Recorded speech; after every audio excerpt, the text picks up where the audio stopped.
ऊर्जा के प्लांट और बनाए जाए।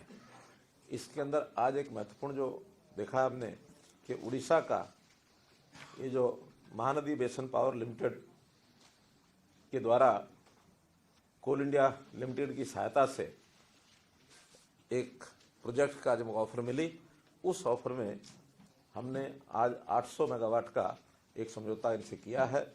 ये 800 मेगावाट हमको मिलेगी और साथ ही यमुनानगर में जो थर्मल प्लांट पहले हमारा चल रहा है 600 मेगावाट का, उसके साथ 800 मेगावाट का एक नया प्लांट भी हम लगाने जा रहे हैं। उसका टेंडर हो गया है, बहुत जल्दी उसका शिलान्यास भी होगा। तो ये हमारी बढ़ कर के जब 1600 मेगावाट की ये और हमको मिल जाएगी, हमारी अपनी 2500 और 800 3382 हो जाएगी। और उसके अतिरिक्त ये जो बाहर से हमको मिल रही है, ये हमारे उस पूल में जुड़ जाएगी, ताकि हमारी जो 15,000 की आज 14,000 मेगावाट की जो आवश्यकता है, जब तक ये लगेंगे पूरा होंगे, हो सकता है उस समय और 1,000 मेगावाट के लगभग उसकी आवश्यकता और पड़ेगी। तो कुल मिलाकर इसकी आपूर्ति से हो जाएगी। और हम पहले भी आत्मनिर्भर हैं, पावर में कोई कमी नहीं है, जितनी हमारे पास है वो ठीक है। उसके अलावा हम मार्केट से खरीदते हैं, खास करके उसमें हाइड्रो पावर है, सोलर पावर है, जो सामान्यतः सस्ती मिलती है, उस नाते से हमारी पूर्ति हो रही है। और पावर की हमने कमी नहीं आने दी है, चाहे वो इंडस्ट्रियल हो, चाहे वो कमर्शियल हो अथवा डोमेस्टिक हो। बल्कि डोमेस्टिक में तो हमारा जो एक बहुत बड़ी अचीवमेंट है कि हमने 24 घंटे बिजली देने की जो बात कही थी, आज 5800 गाँव ऐसे हैं जिनमें हम 24 घंटे बिजली आपूर्ति दे रहे हैं। और जिसको जितनी बिजली जिस समय चाहिए उतनी दे रहे हैं, कहीं कोई पावर की स्थिति ऐसी नहीं है। तो इसलिए एक बहुत बड़ा एक अचीवमेंट आज हमारा ये हुआ है, इसकी जानकारी मैंने आपको दी है। आज खरीफ सीजन 2023 में खराब फसलों के लिए अतिरिक्त मुआवजे का वितरण होना है। मैं आदरणीय मुख्यमंत्री जी से अनुरोध करूंगा कि बटन दबाकर 8,615 किसानों के खातों में आप 18 करोड़ 67 लाख रुपए डायरेक्टली ट्रांसफर करें। चलाइए।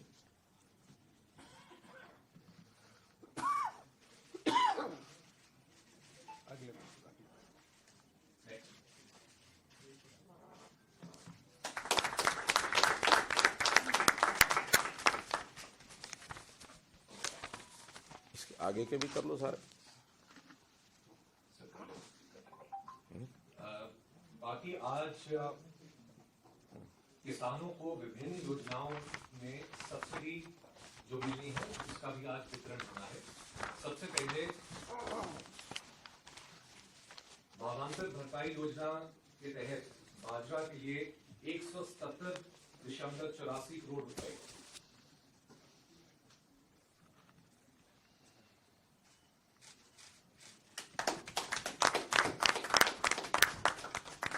इसके बाद धान की सीधी बिजाई डीएसआर योजना के तहत 24.42 करोड़ रुपए,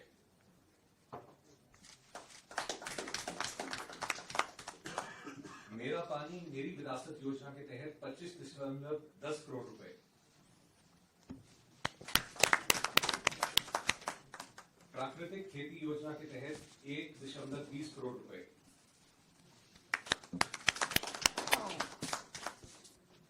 promotion of agriculture mechanisation for in situ management of crop residue योजना के तहत 237 करोड़ रुपए।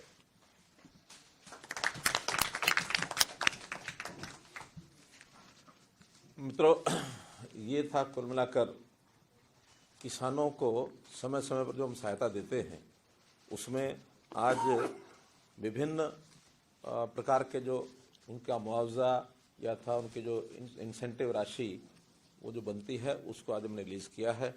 आपको पता है कि हरियाणा इसमें बहुत संवेदनशीलता के साथ अपने किसानों के प्रति काम करता है कि जब भी कभी किसी प्रकार की कोई आपदा आती है अथवा हमको कोई नई स्कीम चलानी होती है जिसमें किसान का भी हित हो और उसमें प्रोडक्शन के नाते हो अथवा नई विधि के नाते से, कोई टेक्निक के नाते से हो, तो वो उसके लिए हम नई नई चीज़ें अपनी खोजते हैं आवश्यकता के अनुसार। तो जैसे सबसे पहले जो खराब फसलें खरीफ सीज़न 2023 का ये जो आज मुआवजा दिया गया है, इसमें आज हमने 18 करोड़ रुपए की राशि रिलीज़ की है। और इस वर्ष में इससे पहले भी 4 बार अलग अलग समय पर ये राशि रिलीज़ की गई है। तो कुल 130 करोड़ रुपया ये जो फसल खराब होने के बाद विभिन्न मदों के अंदर ये दी गई है, जिसमें चाहे वो वाणिज्यिक संपत्तियों का नुकसान हुआ होगा जब बाढ़ आई थी, अथवा जनहानि का भी हमने एक व्यक्ति के लिए 4 लाख रुपए का जो हमने 40 लोगों को वो मुआवजा दिया था। तो ये सब मुआवजा मिला करके और 130 करोड़ रुपए की मुआवजा राशि ये हो चुकी है। अलग अलग जिलों में ये सब गया है। इसमें सबसे ज़्यादा जब बाढ़ आई थी 4 जिले उसमें हैं जहाँ 1 करोड़ से भी ज़्यादा है, जिसके अंदर अम्बाला है, कुरुक्षेत्र है, फतेहाबाद है, कैथल है। ऐसे 4 जिले सब जिलों में ही हैं। गुरुग्राम में बिल्कुल नहीं है, महेंद्रगढ़ नहीं है, मेवात नहीं है। तो इन जिलों में कोई भी बाढ़ का ऐसा प्रकोप नहीं था। तो ये सब जो उन्होंने सेल्फ जो पोर्टल में सेल्फ डिक्लेयर्ड जो उनकी राशि थी वो भरी गई थी, बाद में उसका वेरिफिकेशन करने के बाद और जो जिसका बनता था वो सब हमने ये दिया है। भावांतर भरपाई योजना जो हरियाणा की एक विशेष योजना है, बहुत प्रदेश अब इसके ऊपर अध्ययन कर रहे हैं कि योजना हरियाणा में किस प्रकार से सफलता से चल रही है। खास करके 2 प्रकार की ये जो भावांतर भरपाई में जाती है। तो बाजरा है जो पिछले 3 वर्ष से लगातार जा रहा है, उसकी भरपाई योजना पहले 650 रुपया गया था, फिर 400 रुपया गया था। इस बार भी रेट के हिसाब से 300 रुपया का जो अंतर है वो 300 के अंतर के हिसाब से कैप करके हमने बाजरे का, और आज ये 7,40,000 एकड़ में जो बाजरे की बुआई हुई थी वो रिलीज किया है। 170 करोड़ रुपया, 2,50,000 इसमें किसान हैं। इससे पहले भी 870 करोड़ रुपए भावांतर भरपाई का दिया जा चुका है, जिसके अंदर बाजरा भी है अथवा बागवानी की फसलें भी हैं। बागवानी फसलों में भी अब तक 40 करोड़ रुपया, 40 करोड़ से 71 लाख ऊपर, मतलब राउंड फिगर में करोड़ की बोल रहा हूँ। तो इस प्रकार से ये दोनों प्रकार की जो फसलों का मुआवजा भावांतर में 1,088 करोड़ रुपया अभी तक दिया है। और इस योजना में किसान को भी कोई परेशानी नहीं होती, वो चाहे अपने घर में रखता है अथवा बाजार में बेचता है। तो जो एवरेज रेट वहाँ उस इलाके का होता है और जो MSP होता है उसका जो डिफरेंस है वो भावांतर का उसको देते हैं। हमको भी कोई परेशानी नहीं होती, उनको भी परेशानी नहीं होती, क्योंकि हमें अगर सारा खरीदना पड़ता है तो उसके बाद में कंजम्पशन का विषय आता है। तो इसलिए एक रास्ता ऐसा निकाला गया है जिसके अंदर सबको ये लाभ होता है।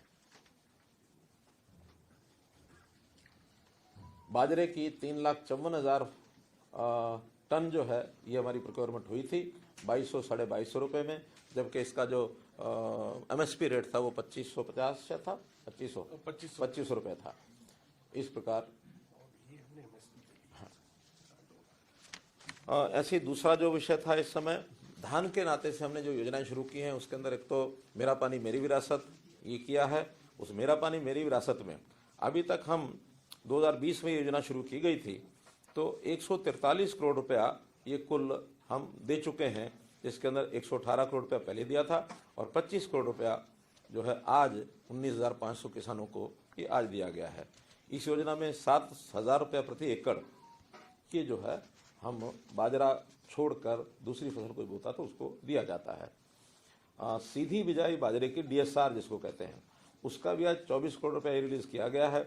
इसमें 4,000 रुपया प्रति एकड़ ये दिया जाता है और इसमें भी 47 करोड़ रुपया पहले दिया गया और 24 आज है, तो 71 करोड़ रुपए की और ये जो राशि है ये हमने टोटल मिला करके इसमें खर्च कर चुके हैं। नेचुरल फार्मिंग, प्राकृतिक खेती, इसको भी हम प्रोत्साहन दे रहे हैं। इसके 2 इसके कंपोनेंट हैं। एक तो जो ड्रम है, प्लास्टिक के ड्रम, 4 ड्रमों के ऊपर उसको अपना प्राकृतिक खाद तैयार करने के लिए और 3,000 रुपया ये दिया जाता है। और दूसरा घटक है इसमें देसी गाय जिसके गोबर से और ये प्राकृतिक खेती के लिए मैन्योर तैयार होता है, उसका 25,000 रुपया एक राशि उसको गाय खरीदने के लिए प्रोत्साहन राशि ये दी जाती है। तो ऐसा 2680 किसानों को 1 करोड़ 20 लाख रुपया ये भी दिया गया है। एक अगली योजना है, जैसा हम पता है कि प्रदूषण को रोकने के लिए हरियाणा ने अपने सब प्रयत्न किए हुए हैं। उसके अंदर अन्य अन्य प्रकार की जो योजनाएं हैं उसमें एक योजना है कि मशीनरी की जो खरीद है उसमें 50% पैसा अगर इंडिविजुअल कोई खरीदता है उसको देते हैं और अगर सामूहिक तौर पर दिया जाता है तो उसमें 80% भी दिया जाता है, यानी कस्टम हायरिंग सेंटर्स को। और प्रति एकड़ पराली की गांठें बनाने पर भी 1,000 रुपया पर एकड़ ये दिया जाता है। ऐसे सब मिला करके आज की इस योजना में पहले घटक में 120 करोड़ रुपया और दूसरे घटक में 117 करोड़ रुपया, तो ऐसे 237 करोड़ रुपया इस पराली के प्रबंधन के नाते से हमने किसानों को ये रिलीज किया है। ये योजना भी 2018-19 में शुरू की गई थी और इस पर दोनों ही घटकों में अभी तक हमने 980 करोड़ रुपया राशि दे चुके हैं। और इसी का परिणाम है कि हमारे अब किसान पराली को जलाते नहीं हैं, इकट्ठा करते हैं, बेल बनाते हैं, बाद में बेचते हैं और फिर इंडस्ट्रियल यूज़ के लिए हम जो कंपनियां आ रही हैं लाइसेंस लेती हैं, जिसके अंदर एनर्जी का भी होता है, एथेनॉल बनाने का भी प्रबंधन किया जाता है, ब्रिकेट्स भी बनाए जाते हैं जो थर्मल पावर प्लांट में लगते हैं। तो हरियाणा में कुछ एक आध जिले को छोड़ करके तकरीबन पूरे हरियाणा में पराली जलाने का सिस्टम खत्म हो गया और उससे प्रदूषण का बचाव होता है। एक बहुत बड़ी उपलब्धि ये हमारी है। तो ये सारे किसान के हित में किए जाने वाले सारे विषय थे। आगे आदरणीय मुख्यमंत्री जी, मिशन 60,000 का भी अपने कर्तव्यों से शुभारंभ करने जा रहे हैं, जिसके तहत 2 नए पोर्टल शुरू होंगे। पहला पोर्टल है ठेकेदार सक्षम युवा स्कीम का पोर्टल।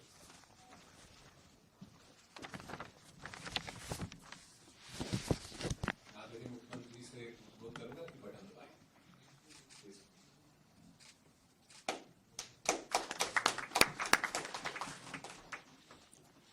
नहीं हाँ, तो मित्रों, इस विषय में आपको मैं जानकारी देना चाहूँगा कि हमने जहाँ सरकारी नौकरियों का अपना सिस्टम शुरू किया हुआ है, वो भी मैंने घोषणा पीछे की थी और एक घोषणा नई जो की थी अभी पिछले शायद 26 जनवरी को ही, कि 60,000 ऐसे लोगों को हम अतिरिक्त काम में लगाएंगे, जिसमें उनका व्यक्तिगत काम भी हो सकता है, उनकी कोई ठेकेदारी में कोई इस प्रकार की योजना बनने वो बन सकते हैं। तो उसी के अंतर्गत एक विषय शुरू किया गया जो हमारी आवश्यकता भी है कि विकास के कार्यों में, खास करके ग्रामीण क्षेत्र में जो छोटे काम होते हैं, उन छोटे कामों में हमने उस पर पोर्टल के ऊपर जो टेंडरिंग ये शुरू की थी। तो ठेकेदार उसमें कम आ रहे हैं, ये हमारे ध्यान में आया। तो ठेकेदारों की ट्रेनिंग ये हमने शुरू कराई है और 10,000 युवाओं को 3 महीने की ये ट्रेनिंग, उसमें भी सीईटी का एग्ज़ाम उसने दिया हो, क्योंकि सभी लोग सीईटी में तो सिलेक्ट नहीं होंगे।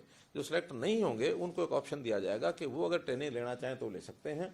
और उसके बाद उनके पास कोई इंजीनियरिंग का या तो डिप्लोमा नहीं तो डिग्री ये होनी चाहिए, और ये लेकर के आते तो 3 महीने की उनको ट्रेनिंग देंगे और उनको एक सर्टिफिकेट देंगे। ऐसे सर्टिफिकेट वाले जो व्यक्ति हैं 25 लाख रुपए तक का काम लेने का वो एक प्रकार से योग्य हो जाएगा, एलिजिबल हो जाएगा। वो 25 लाख का पहला काम बिना किसी प्रायर एक्सपीरियंस के वो ले सकता है। 1 साल के लिए 3 लाख रुपए का ऋण बिना ब्याज के वो भी उसको दिया जाएगा, ताकि कैपिटल मनी उसको मिल जाए और वो 1 साल के बाद अपना उस पैसे को वापस करे। तो इस प्रकार का भी एक प्रावधान किया है। तो 10,000 युवाओं को ये काम हम देने में और एक प्रकार से सक्षम हो जाएंगे। आज आदरणीय मुख्यमंत्री जी वन मित्र योजना एवं पोर्टल का भी शुभारंभ करेंगे। मैं अनुरोध करूंगा सर, बटन दबाएं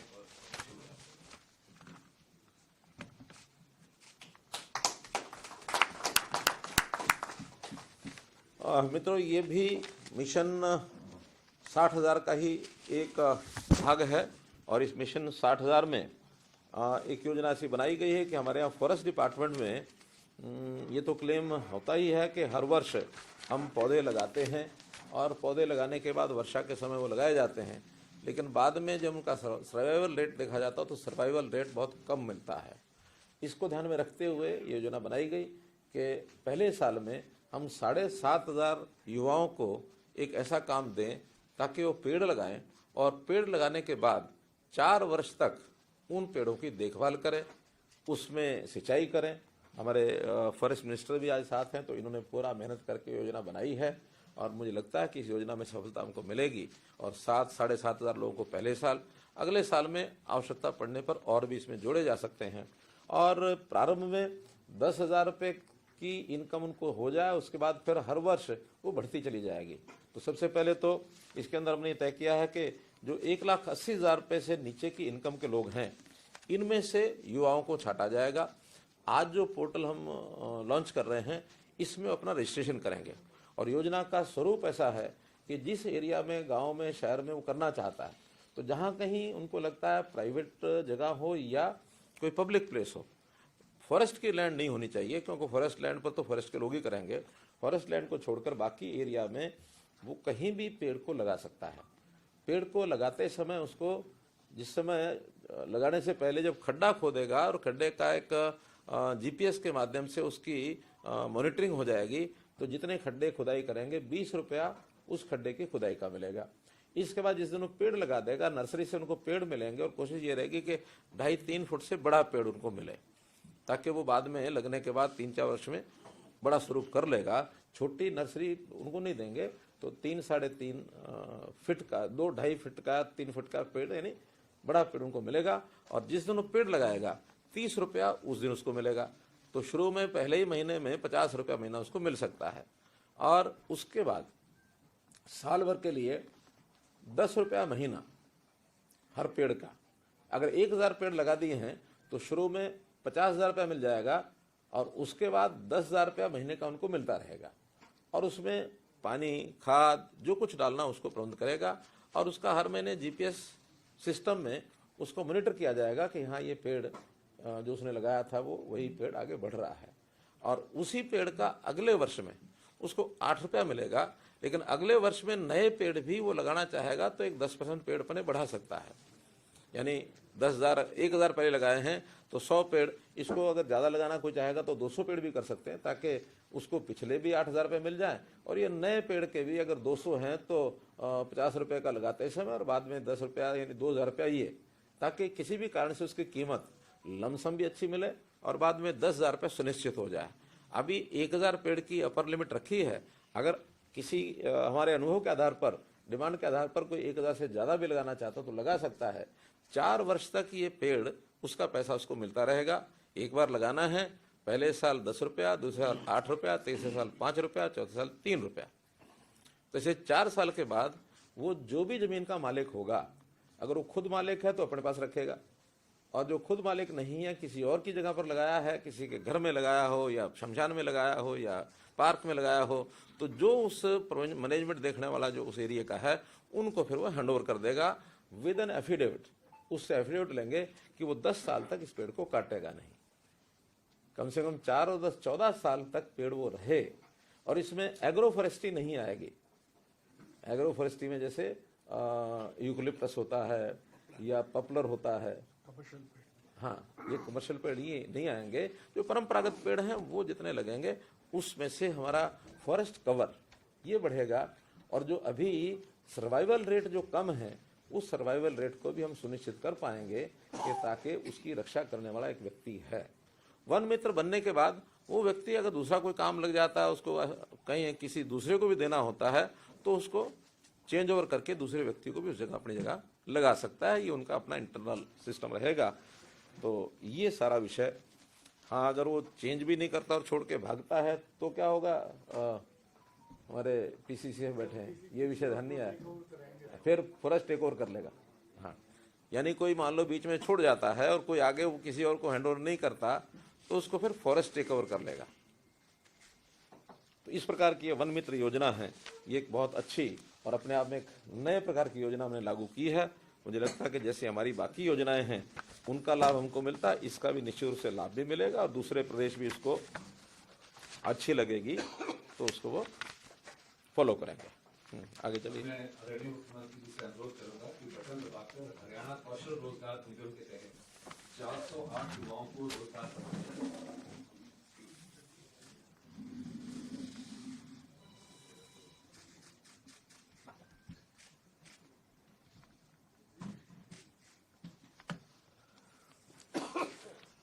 मित्रों, 408 युवकों को और इस समय ऑफर लेटर ये भेजे जा रहे हैं। और जैसे हमको पता है कि HKRN में हम लगातार इस प्रकार का प्रयास करके और युवकों को घर बैठे उनको ऑफर लेटर मिलता है। केवल एक डाटा बैंक हमारे पास है, उस डाटा बैंक में उनकी जो क्वालिफिकेशन है और उनका जो एक्सपीरियंस है या अन्य जो शर्तें इसमें हैं वो लेकर के उनको एक रैंकिंग दी जाती है। उस रैंकिंग के आधार पर higher the rank sooner he will get the offer letter, लेकिन उसकी क्वालिफिकेशन रिक्वायर्ड है वो होनी चाहिए। तो आज जो 408 किए जा रहे हैं इसमें लेवल 2 और लेवल 3 इसके किए जा रहे हैं, लेवल 1 अभी नहीं किया है। लेवल 1 का इनके होने के बाद जो ये ज्वाइन करेंगे, अगर मान लो इनमें से ये ज्वाइन नहीं करते हैं और हमारे पास इस प्रकार के लोग नहीं हैं, तो फिर बची हुई जो जगह है वो लेवल 3 वालों को भी हम देंगे। लेवल 3 लगभग 2800 हमारे पास इंडेंट्स हैं, जिसको अगले किसी भी चरण में 2800 लोगों को वहाँ भी देंगे। तो इस प्रकार से ये जो शिक्षा, अनुभव या उसकी इनकम, फैमिली इनकम, उन सब के आधार के ऊपर उसकी रैंकिंग की जाती है और इस रैंकिंग के आधार पर ये किया जाता है। तो आज इसकी हमारी अथॉरिटी है, वो अथॉरिटी बैठ करके सारे क्राइटेरिया को तय करती है। जब कभी क्राइटेरिया चेंज करने की भी आवश्यकता होती है तो अथॉरिटी सक्षम है, वो क्राइटेरिया चेंज करती है, लेकिन शर्त ये है कि किसी भी समय क्राइटेरिया चेंज करके नेक्स्ट डे से उसकी नहीं कर सकते उसकी डिप्लॉयमेंट। जो अथॉरिटी चेंज करेगी उसको पब्लिक किया जाएगा और उसके 3 महीने बाद उस चेंज्ड कंडीशंस के आधार के ऊपर भर्ती होगी, ताकि किसी को यह ना लगे कि किसी को अचानक लाभ देने के लिए और ये किया गया है। उसके बाद भी 3 महीने तक पुरानी शर्तों पर ही चलेगी। तो ऐसा एक ट्रांसपेरेंट सिस्टम ये बनाया गया है। तो इसका बहुत बड़ा लाभ उन लोगों को हो रहा है जो नौकरी तो करना चाह रहे हैं, लेकिन सरकारी नौकरी योग्यता के से उनको वंचित रह जाते हैं, मिलती नहीं है। हाँ, इस बीच में बहुत ऐसे लोग हमारे ध्यान में आए हैं कि जो शुरू में HKR में लगते हैं, बाद में जैसे ही उनकी अपॉइंटमेंट रेगुलर नौकरी में होती है तो इसको छोड़ते हैं, या कहीं और अच्छे अवसर मिलते हैं तो बहुत जल्दी छोड़ते हैं। इसमें हमारा मोटो ये है, sooner you come sooner you go, क्योंकि ये पक्की नौकरी नहीं है, ये आउटसोर्सिंग की है, कच्ची है। पक्के लोग लगने के बाद इनको बाहर होना पड़ता है, इसलिए इट्स नॉट एश्योरेंस कि भी लगातार उनको ये मिलती रहेगी। जब तक और नहीं कोई आता है, उनकी रैंकिंग हायर रहती है, तब तक ये उसमें लगे रहेंगे। तो इस प्रकार का एक ये भी इनको सब